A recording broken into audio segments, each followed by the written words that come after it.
دوستو تیسرے خلیفہ یعنی کہ حضرت عثمان غنی رضی اللہ تعالیٰ عنہ کی پیدائش 579 میں سعودی عربیہ کے آج کے دور کے حجاز کے علاقے میں ہوئی تھی۔ اس حساب سے ہم یہ کہہ سکتے ہیں کہ یہ نبی علیہ السلام سے عمر میں لگ بھگ 9 سال چھوٹے تھے۔ ان کا پورا نام عثمان ابن عفان تھا، جبکہ ان کی کنیت ابو عبداللہ تھی، اور ان کا جو لقب تھا جس سے یہ مشہور ہوئے وہ تھا ذو النورین، جس کا مطلب ہوتا ہے دو نور والے۔ اور ان کو یہ جو ذو النورین لقب دیا گیا تھا، اس کے پیچھے وجہ یہ ہے کہ یہ ہماری دنیا کے پورے اتہاس کے پہلے اور آخری ایسے انسان تھے کہ جن کے نکاح میں کسی بھی نبی کی ایک نہیں بلکہ 2 بیٹیاں آئی تھیں، یعنی انہوں نے ایک ایک کر کے نبی علیہ السلام کی 2 بیٹیوں سے شادیاں کی تھیں۔ داماد بننے سے پہلے بھی حضرت عثمان غنی نبی علیہ السلام کے قریبی ہی رشتہ دار تھے، یہ ان کے بھانجے تھے۔ وہ اس لیے کیونکہ حضرت عثمان کے جو والد تھے وہ تو نبی علیہ السلام کے نبوت کا اعلان کرنے سے پہلے ہی اس دنیا سے رخصت ہو گئے تھے،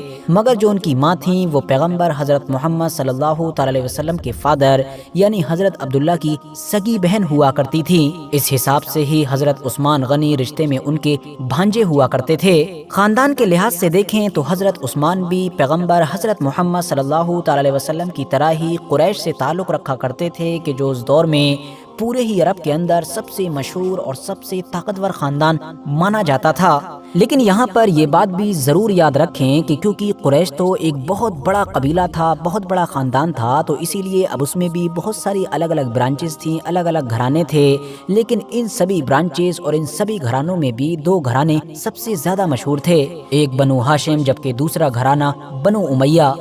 حضرت عثمان غنی رضی اللہ تعالیٰ عنہ کا تعلق اسی بنو امیہ خاندان سے تھا، جبکہ نبی علیہ السلام اور ان کے بعد حضرت علی ہوں یا ان کی باقی اولادیں ہوں، ان سب کا تعلق بنو ہاشم سے تھا۔ قریش کے اندر ہی یہ جو الگ الگ گھرانے تھے، الگ الگ خاندان تھے، ان میں بھی آپس میں کافی کمپٹیشن رہا کرتا تھا ایک دوسرے سے ہر معاملے میں آگے بڑھنے کا، تو اسی لیے ان سب نے آپس میں فیصلہ کر کے الگ الگ منسٹریز بھی بانٹ رکھی تھیں، اور ان میں سے جو 2 سب سے مشہور تھے انہوں نے 2 سب سے بڑے سیکٹر لے رکھے تھے۔ یعنی بنو ہاشم کی یہ ذمہ داری تھی کہ وہ سب سے مقدس جگہ یعنی کہ کعبہ اور اس سے جڑی ہوئی تمام چیزوں کی ذمہ داری سنبھالیں، جبکہ جو بنو امیہ تھا اس کے پاس قریش کا جھنڈا ہوا کرتا تھا، مطلب کسی سے جنگ لڑنے وغیرہ کا جو کام کاج تھا وہ سب بنو امیہ خاندان سنبھالا کرتا تھا۔ دوستو بنو ہاشم اور بنو امیہ کے خاندان کا یہ جو کانسیپٹ ہے، اس کو آپ لوگ بڑی اچھی طریقے سے اپنے دماغ میں بیٹھا لیں تاکہ آگے چیزوں کو سمجھنے میں آسانی ہو، کیونکہ اس کے بعد مسلم اتہاس میں اگلے 200-300 سال جو کچھ بھی ہوتا رہا تھا وہ انہی دونوں خاندانوں کی وجہ سے ہوتا رہا تھا، اور یہ دونوں خاندان پوری مسلم دنیا کی پولیٹکس کا سینٹر بنے رہے تھے۔ اب وہ چاہیں حضرت عثمان غنی کی شہادت کے بعد فرسٹ مسلم سول وار ہو کہ جس میں مسلمانوں کی تلواریں مسلمانوں کے اوپر اٹھیں اور صفین اور جمل جیسی جنگیں ہوئیں، جن جنگوں میں بڑے بڑے صحابہ بھی ایک دوسرے کے سامنے تلواریں لے کر کھڑے تھے، ایون نبی علیہ السلام کی پیاری بیوی یعنی کہ حضرت عائشہ اور حضرت علی شیر خدا تک آمنے سامنے تھے، یا پھر کچھ وقت کے بعد کربلا کا ہونے والا واقعہ ہو کہ جس میں حضرت امام حسین کو ان کے تمام ساتھیوں کے ساتھ شہید کیا گیا، یا پھر اس کے کچھ وقت کے بعد ہونے والی دوسری مسلم سول وار ہو کہ جس میں مکہ مدینہ جیسے پاک شہروں کو بھی نہیں بخشا گیا۔ ٹاپک پر واپس آئیں تو موٹے موٹے طور پر بس اتنا سمجھیے کہ ہارڈ پاور بنو امیہ کے پاس تھی، جبکہ سافٹ پاور بنو ہاشم کے پاس تھی، اور گڈ ول کو لے کر ان دونوں میں ہمیشہ کمپٹیشن چلتا ہی رہتا تھا۔ مسلم ہسٹری میں حضرت عثمان غنی کے بچپن کے بارے میں تو زیادہ کچھ مینشن نہیں کیا گیا ہے، لیکن جوانی کے بارے میں اتنا ضرور کلیئر ہے کہ وہ ایک بہت ہی کامیاب تاجر یعنی کہ بزنس مین ہوا کرتے تھے۔ کافی مال و دولت تو ان کے اپنے والد سے وراثت میں ہی ملا تھا، باقی جب وہ خود بھی اچھے تاجر تھے تو امیر ہوتے ہی چلے گئے، پیسہ اتنا زیادہ کہ سب سے امیر صحابہ میں گنتی ہوا کرتی تھی، مگر ہمیشہ اپنے اس پیسے کا استعمال انہوں نے نیک کام کے ہی لیے کیا۔ یہی وجہ ہے کہ چیریٹی کے معاملے میں بھی ان کے جیسی کوئی دوسری مثال نہیں ملتی ہے۔ آخری پیغمبر حضرت محمد صلی اللہ تعالی علیہ وسلم نے جب نبی ہونے کا اعلان کیا اور لوگوں کو اسلام کی دعوت دی تو اس وقت حضرت عثمان کی عمر لگ بھگ 31 سال کے قریب تھی۔ جیسا کہ ہم پہلے ہی جان چکے ہیں کہ سب سے پہلے ایمان لانے والے لوگوں میں حضرت بی بی ختیجہ، حضرت علی شیر خدا کے جو اس وقت کافی بچے ہی تھے، اور اس کے علاوہ حضرت ابو بکر صدیق جیسے لوگ شامل تھے۔ بی بی حضرت ختیجۃ الکبریٰ ہوں یا پھر حضرت علی شیر خدا ہوں، یہ کچھ وہ لوگ تھے کہ جن کا تعلق تو نبی علیہ السلام کی فیملی سے ہی تھا، لیکن حضرت ابو بکر صدیق وہ پہلے انسان تھے کہ جو دوسرے گھرانے کے تھے، اور انہوں نے اسلام نہ صرف اپنایا بلکہ ان کی دعوت پر تو بعد میں ان کے 5 دوستوں دوستوں نے بھی اسلام اپنایا اور انہی 5 دوستوں میں حضرت عثمان غنی بھی شامل تھے۔ حضرت عثمان غنی کے بارے میں کتابوں میں یہ مینشن کیا گیا ہے کہ ان کی خالہ نے پہلے ہی اسلام اپنا لیا تھا، تو انہوں نے بھی حضرت عثمان غنی کو اسلام کے بارے میں کافی کچھ بتایا تھا، جس سے وہ کافی انسپائر ہو گئے تھے۔ اور بعد میں جب حضرت ابوبکر صدیق کے سامنے انہوں نے اس چیز کو ذکر کیا تو حضرت ابوبکر صدیق نے کہا کہ ہاں تمہاری خالہ نے سچ کہا ہے۔ اور پھر جب حضرت ابوبکر صدیق نے بھی جب حضرت عثمان کو کافی کچھ اسلام کے بارے میں بتایا تو ان کا دل فوراً نرم ہو گیا اور وہ انسپائر ہو کر نبی علیہ السلام کے پاس پہنچ کر اسلام میں داخل ہو گئے۔ لیکن دوستو، جیسا کہ میں نے آپ کو پہلے ہی بتایا کہ حضرت عثمان کا تعلق تو بنو امیہ سے تھا، اور جب نبی علیہ السلام نے نبوت کا اعلان کیا تھا تو شروعاتی دور میں یہی وہ خاندان تھا کہ جو نبی علیہ السلام کا سب سے بڑا اپوزیشن تھا،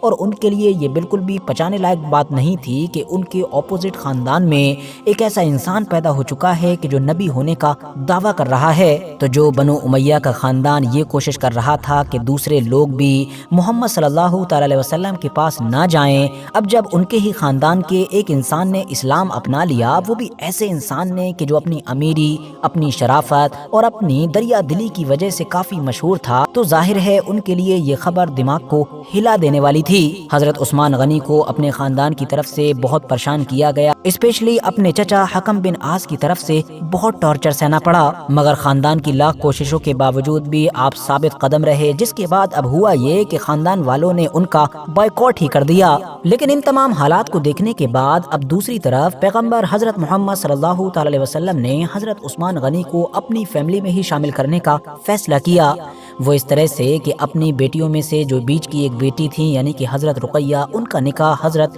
عثمان سے کر دیا، اور اس طرح سے حضرت عثمان نبی علیہ السلام کے داماد بن گئے۔ مگر دوستو، خاندان والوں نے تو ابھی بھی حضرت عثمان کا پیچھا نہیں چھوڑا، بلکہ اب تو وہ دونوں ہی لوگوں کو ٹارگیٹ پر لینے لگے اور کافی پریشان کرنے لگے۔ برداشت کرتے کرتے لمبا عرصہ گزر گیا، مگر جب ساری حدیں پار ہو گئیں تو 5-6 سال کے بعد اب فائنلی حضرت عثمان غنی رضی اللہ تعالیٰ عنہ نے نبی علیہ السلام سے ریکویسٹ کی کہ اب میرے اور رقیہ یعنی دونوں کے لیے ہی برداشت کے باہر ہو چکا ہے، جس پر اب نبی علیہ السلام نے ان دونوں کو باقی کچھ اور مسلمانوں کے ساتھ اپنی جان اور اپنے دین کی حفاظت کی خاطر اپنا ملک چھوڑ کر حبشہ کی طرف جانے کا یعنی کہ ہجرت کرنے کا مشورہ دیا۔ دراصل دوستو، آپ کی کنفیوژن کو دور کرنے کے لیے بتاتا چلوں کہ اس دور کے حبشہ کو آج کے دور میں ایتھیوپیا دیش کے نام سے جانا جاتا ہے، جو اگر آپ لوگ مکہ کے نظریے سے دیکھیں گے تو سمندر پار کر کے اور دوسرے مہادیپ یعنی کہ افریقہ میں پڑتا ہے۔ اس دور میں دوستو حبشہ کے حکمران کو عام طور پر لوگ نجاشی کہا کرتے تھے، اور اس وقت جو حبشہ کا نجاشی تھا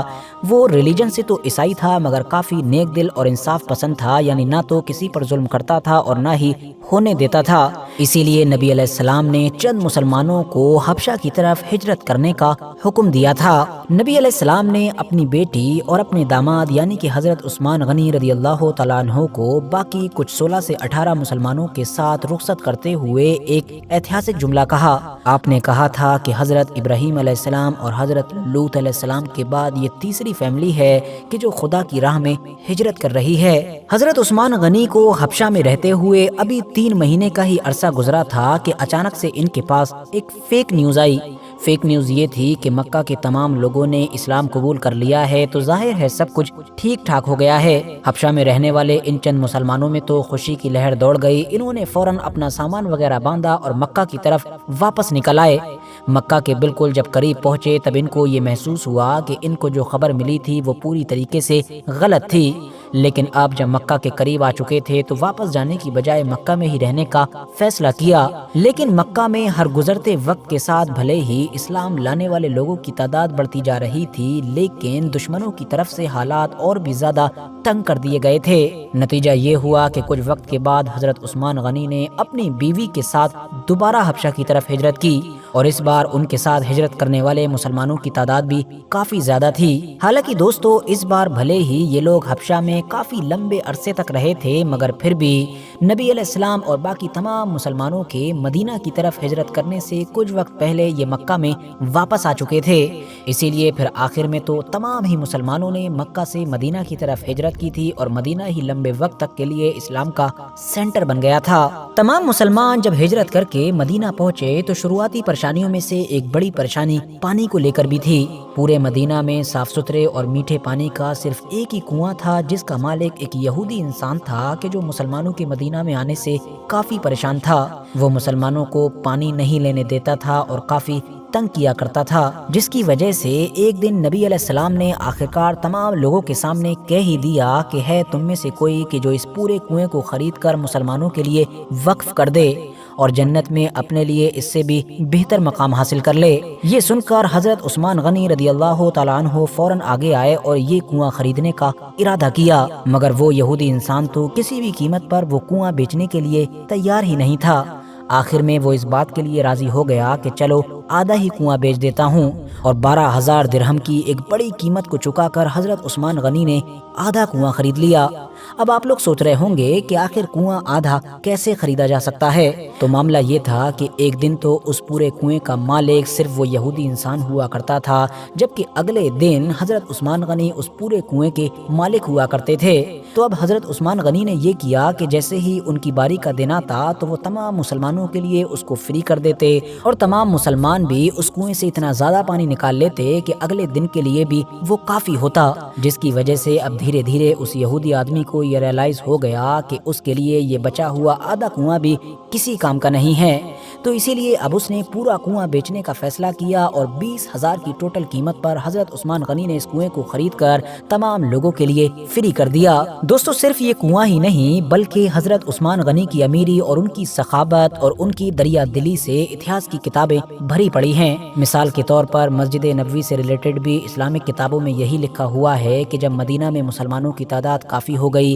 اور مسجد نبوی کا جو پرانا ایریا تھا وہ کافی نہیں تھا، اس میں مسلمان نہیں آ پا رہے تھے، تب بھی نبی علیہ السلام نے وہی جملہ دہرایا تھا کہ ہے تم میں سے کوئی کہ جو آس پاس کی زمین کو خرید کر مسجد نبوی کو بڑا کرے اور پھر اپنے لیے جنت میں اس سے بھی بہتر مقام حاصل کرے، اور تب بھی بالکل اسی طرح سے حضرت عثمان غنی آگے آئے اور مسجد نبوی کے لیے ایکسٹرا زمین خریدی تھی۔ مدینہ میں ہجرت کرنے کے صرف 2 سال کے بعد ہی 17 رمضان کے دن فائنلی وہ دن بھی آ گیا کہ جب مسلم اتہاس کی پہلی جنگ لڑی گئی کہ جس کو جنگ بدر کے نام سے یاد کیا جاتا ہے۔ اس جنگ میں جہاں ایک طرف مدینہ کے صرف 313 کے قریب مسلمان تھے تو وہیں دوسری طرف 1000 کے قریب وہ دشمن تھے کہ جو کہیں اور سے نہیں بلکہ ان مسلمانوں کے اپنے ہی شہر مکہ سے تعلق رکھا کرتے تھے، اور اب مکہ سے مسلمانوں کے چلے آنے کے بعد بھی ان کا پیچھا کرتے ہوئے مدینہ تک چلے آئے تھے تاکہ ان کو پوری طریقے سے ختم کیا جا سکے۔ حضرت عثمان غنی رضی اللہ تعالیٰ عنہ کے لیے پریشانی کی بات یہ تھی کہ جس وقت مسلمان جنگ کی تیاری کر رہے تھے اسی وقت ان کی پیاری بیوی یعنی کہ حضرت رقیہ کی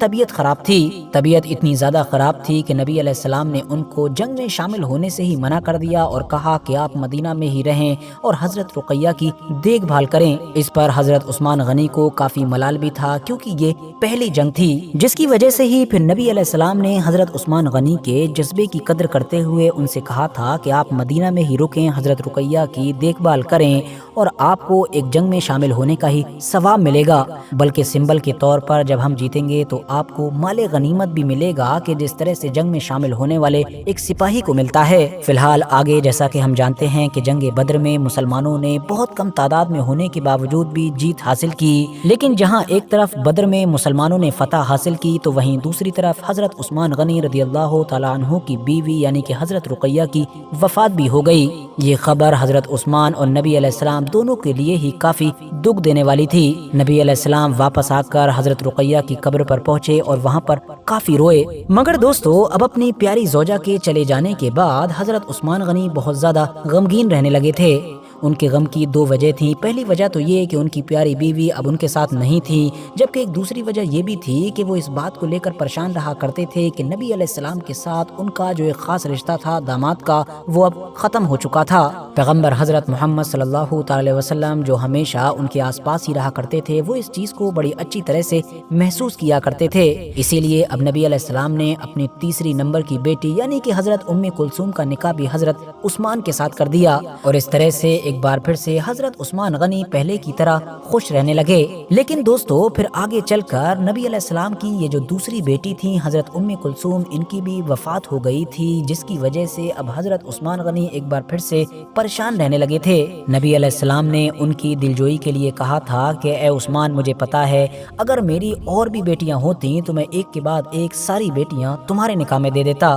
لیکن دوستو جیسا کہ ہم جانتے ہیں کہ حضرت بی بی فاطمہ کا نکاح تو پہلے ہی حضرت علی کے ساتھ ہو چکا تھا۔ اس کے بعد دوستو پھر 6 ہجری کے قریب میں بیعت رضوان کا مشہور واقعہ بھی پیش آیا۔ ہوا یہ کہ مسلمان مکہ تو چھوڑ چکے تھے لیکن ان کو کعبے سے کافی لگاؤ تھا، ساتھ ہی خود نبی علیہ السلام نے بھی خواب دیکھا تھا، جس کی وجہ سے فائنلی اب انہوں نے فیصلہ کیا کہ ہم لوگ مکہ جائیں گے اور وہاں پر کعبے کا طواف کریں گے۔ 1400 کے قریب مسلمانوں کو لے کر نبی علیہ السلام مکہ کی طرف نکل پڑے۔ ادھر مکہ والوں کو جب اس چیز کی خبر ملی تو ان کے نوجوانوں نے تو مانو جنگ کی تیاری شروع کر دی۔ اس پر نبی علیہ السلام نے مکہ شہر پہنچنے سے کچھ دور پہلے ہی حدیبیہ کے مقام پر پڑاؤ ڈالا اور وہاں سے پھر قریش مکہ کو یہ پیغام بھجوایا کہ ہم جنگ وغیرہ کے لیے نہیں آئے ہیں بلکہ صرف کعبے کا طواف کرنے کے لیے آئے ہیں اور کعبے کا طواف کرنے کے بعد واپس ہو جائیں گے۔ لیکن قریش مکہ تو کچھ بھی سننے کے لیے تیار ہی نہیں تھے، بلکہ ان کو یہ شک تھا کہ شاید یہ لوگ جنگ کے لیے آئے ہیں۔ دونوں طرف سے بات چیت کے لیے قاصد بھی بھیجے گئے لیکن کوئی خاص بات چیت نہیں بن پائی، بلکہ مسلمانوں کی طرف سے جو ایک قاصد بھیجا گیا تھا اس کے ساتھ تو مکہ والوں نے